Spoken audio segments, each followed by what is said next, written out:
In today's session, we would be learning about the calculate function. How do we use the calculate function? Let's get started. So first of all, let's create a new measure. So I'll click on the new measure button. In the given data, if it has got sales amount, product category and year. So first of all, why do we use sales? Why do we use a calculate function? It's very simple. We use calculate function to change the filter context. Now what does that mean? From the given data, let's say you want to find the sum of sales only for the year 2023, and that too for the product category of clothing. Now let's say you want to achieve this. In order to get this done, you will need to adjust or change the filter context accordingly, and calculate function helps in that. How it is exactly done?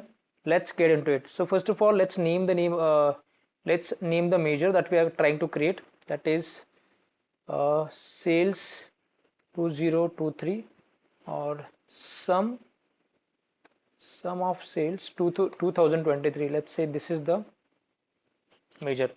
Now we'll start. Initially we will use the calculate function, so I will use calculate function. Within the calculate function, what exactly I am supposed to do? I am supposed to do the sum. So I will use the sum function.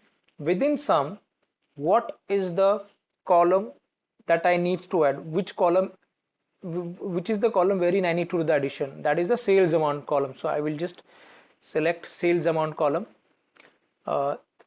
Then put a comma. Now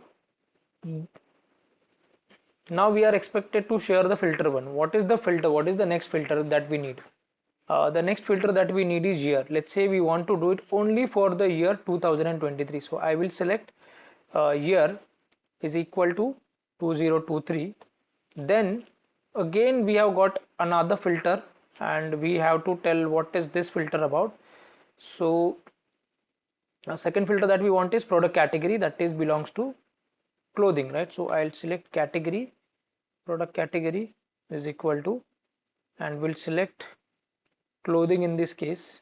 Now we need to close the parenthesis and run this. So let's just see how it looks. Now we have run this successfully. Now we have to see whether it is reflecting the correct count or not. So what I will do, I'll go to Power BI desktop and have the let's say we'll use this particular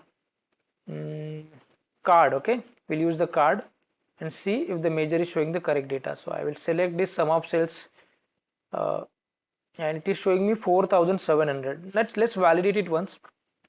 2023 and clothing, so it has got 1,500, right? Then clothing 2023 1,500, then 1,500 plus 1,900 plus 1,300. So these three belongs to the clothing and 2023. 15 plus 13 is 28, 28 plus 19 is 47, so 4,700. So clothing 2023 is 4,700, and which is exactly reflecting here. So from this we can understand how do we use the calculate function. Now those of you who wants to understand how exactly this works, I'll give you an analogy. Let's say there is a wall in front of you which has got bricks of different color, and you want to focus only on the bricks which are red in color, let's say. Now how do you focus on that? So in order to, let's say there is a special kind of a glass that you are using, and with that special glass you are able to ignore all the other colors and able to focus on where exactly the red bricks are located in the wall that is in front of you. That is what the filter context is all about. So I hope it has given you some idea, and that's what calculate function do, the role of that specs. So this is an analogy I thought I would share with you. I hope you have understood. I'm sharing the data set. Please practice. Don't just watch, practice. Thank you so much.